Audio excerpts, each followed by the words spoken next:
Joining us now is Piston President Modi Floranda.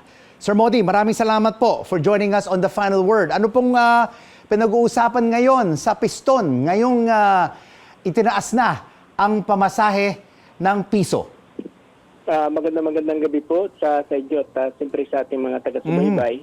At sa atin po ay malinaw naman yung ating posisyon at ginagalang natin yung ating ibang mga kasama sa iba't ibang mga federation na nag-file ng usapin po ng dagdag pasahe. Pero pag tingnan po natin ang masang naangkop ay yung talagang pagbasura nga dito sa usapin ng old regulation law na kung saan ay ito yung nagiging sanhi ng patuloy na pagtaas nga ng presyo ng petrolyo. Sa isang banda, kung titingnan po natin, ay makakatulong yung piso. Makakatulong nga ba yung piso o lalo lamang na walang saysay sapagkat kung sabi nga natin, kung siri naman yung pagtaas ng presyo nga po ng petrolyo, sa loob po lamang ng halos mula ng July hanggang sa kasalukuyan ay halos umabot na ng 19 pesos per liter yung naidagdag sa presyo ng diesel at halos sa 500 pesos kada araw yung nawawalang kita ng ating mga driver. Kapag tinignan po natin sa loob po ng 12 months o sa loob po ng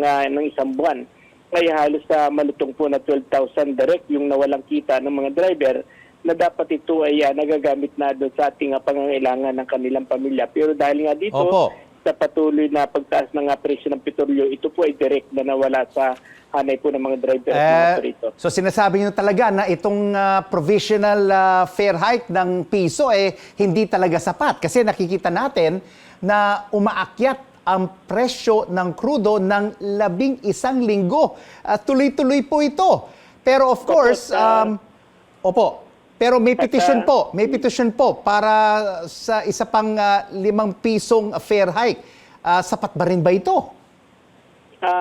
Pag tinignan po natin ay siyempre sabi nga natin, ginagalang natin yung iba't ibang pananaw ng iba't ibang mga federation kaugnay nga dito sa pero pag tinignan po natin ay halos nawawalan din ito ng saysay kung nagkakaroon nga ng mga seri ng mga pagtaas. Halimbawa na ngayong araw ay nagkaroon ng rollback at taas, nagkaroon ng rollback sa gasolina, pero nagkaroon naman ng pagtaas sa presyo po ng diesel na halos umaabot po ng 40 centavos per liter.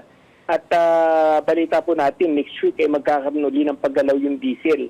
At talagang magkakaroon uli ito ng pagtaas. At batay mismo sa datos na sinasabi ng Department of Energy ay magkakaroon talaga ng mga seri na mga pagtaas yung presyo ng petrolyo. Dahil nga dito sa pagbabawas ng supply ng petrolyo dito sa ating bansa.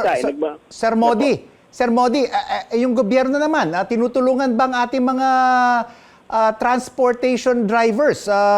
Nagbibigay na sila ng 2.95 billion pesos sa fuel subsidies para sa mga public utility vehicle operators. Natanggap na ba ito?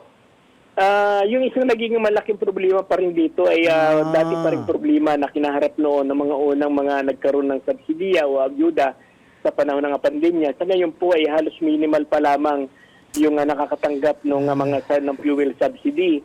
At kung nung nakarang araw po ay mayroong isang federation na nagdala talaga ng mga pantawid pasada card sa LTFRB na sinabi talagang walang laman yung pantawid pasada card. Kaya sa atin ay bagamat kung titingnan nga po natin ay makakatulong yung 6,500 sa mga driver at mga operator, pero ang nagiging tendensya po ay talagang sabi nga natin yung 6,500 at 3 days lamang na magagamit ito ng ating mga driver, at lalo na kung nagkakaroon nga tayo ng nagkukonsume tayo ng 30 liters per day.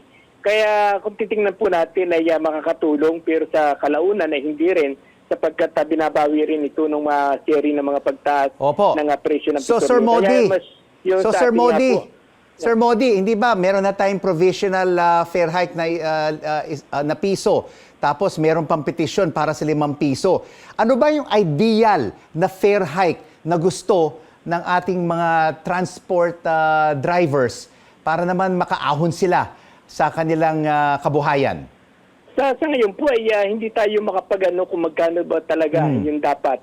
Dahil nga sabi nga natin ay nawawala din naman ng saysay dahil nga dito sa mga pagtaas ng presyo ng petrolyo. Kaya mas kung titingnan po natin kung sa kabuuan, hindi mas ang dapat galawin talaga dito ng gobyerno yung pagbasura dito sa old regulation law kasi ito yung nagiging sanhi nung patuloy na pamamayagpag ng mga dambuhalang kumpanya ng langis at nawawala ng kontrol yung ating pamahalaan. Sapagkat pag ito po yung ginalaw, ay hindi lamang ang sektor ng public transport yung makikinabang, kundi makikinabang yung ating mga mamamayan. Sapagkat pag nawala po yung buwis, halimbawa sa produktong petrolyo o naibasura yung old regulation law, ay malinaw na pagbabaya ng mga presyo ng mga bilihin. At kahit paano ay makakasabay yung kita ng mga driver at mismo yung sahod ng ating mga manggagawa ay makakasabay doon sa pagbaba ng presyo ng mga bilihin.